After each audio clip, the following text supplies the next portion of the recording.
السلام علیکم، دس از محمد کاشف۔ امید ہے کہ آپ سب خیریت سے ہوں گے۔ تو چلتے ہیں ہم اپنے آج کے ٹاپک کی طرف۔ آج کا ہمارا ٹاپک ہے تانگا جو اس سڑک پر چڑھا، اہتمام سے پھنس کر گرا وہ درہم سے۔ دوسرے مصرعے میں شاعر کہتے ہیں کہ ان حادثات میں سینکڑوں گھوڑے جان کی بازی ہار چکے ہیں۔ اس شاہراہ پر اس قدر حادثات ہونا شروع ہو گئے ہیں کہ لوگ اس پر سفر کرتے ہوئے احتیاط کرنے لگے ہیں۔ وہ کہتے ہیں کہ اس سڑک پر سفر کرنے سے بہتر ہے کہ انسان نشیب و فراز والے علاقے میں سفر کر لے۔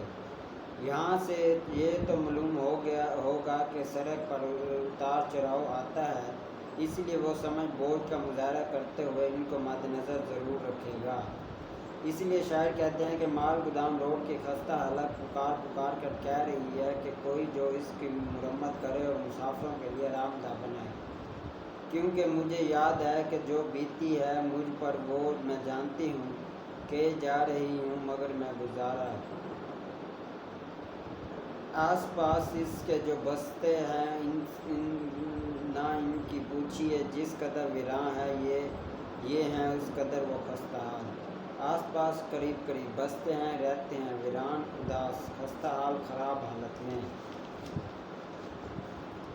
اس سڑک کے قریب جو لوگ رہتے ہیں وہ سڑک کی طرح خستہ حال کا شکار ہیں۔ جس طرح یہ سڑک ویران ہے، لوگ بھی اسی طرح پریشان ہیں۔ مرزا محمود سردی مال گودام روڈ شاہراہ کا تذکرہ کرتے ہیں کہ اس شاہراہ کے قریب جو بھی لوگ رہتے ہیں ان کی حالت زار کے بارے میں مت پوچھیے، بلکہ سچی بات تو یہ ہے ان کی حالت ناگفتہ بیاباں ہے۔ اسی لیے شاعر ایسے باسیوں کے لیے بھی ہمدردی کا جذبہ رکھتے ہیں۔ ایسے لوگوں کے لیے شاعر کہتے ہیں کہ وہ لیے پھرتے ہیں کاسے قوم کی خاطر لکھو، بھوکا روٹی مانگ لے تو بے حیا لکھا کرو۔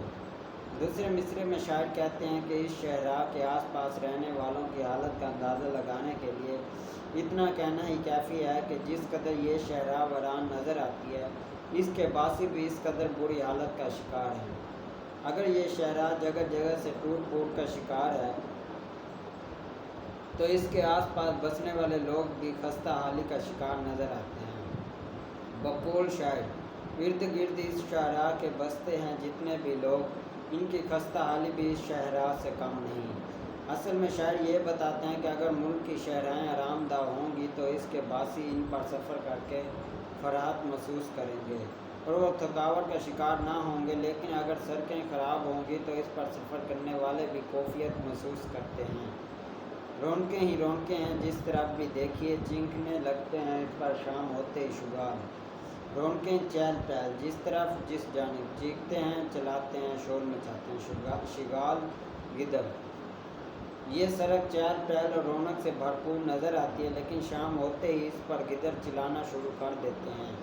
تشریح طلب شعر میں مرزا محمود سردی مال گودام روڈ کی حالت زار کو بیان کرتے ہوئے کہتے ہیں کہ شہر پشاور کی یہ سڑک کسی زمانے میں رونقوں کا محور تھی۔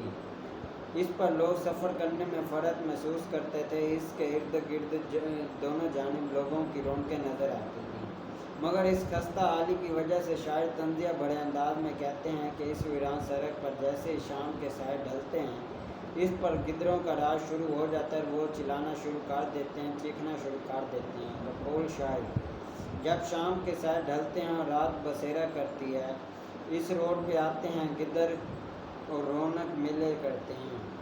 اصل میں ہماری مشرقی روایت کے مطابق گدڑ ہمیشہ اس جگہ پڑاؤ ڈالتے ہیں جہاں ویرانی خوب ہوتی ہے۔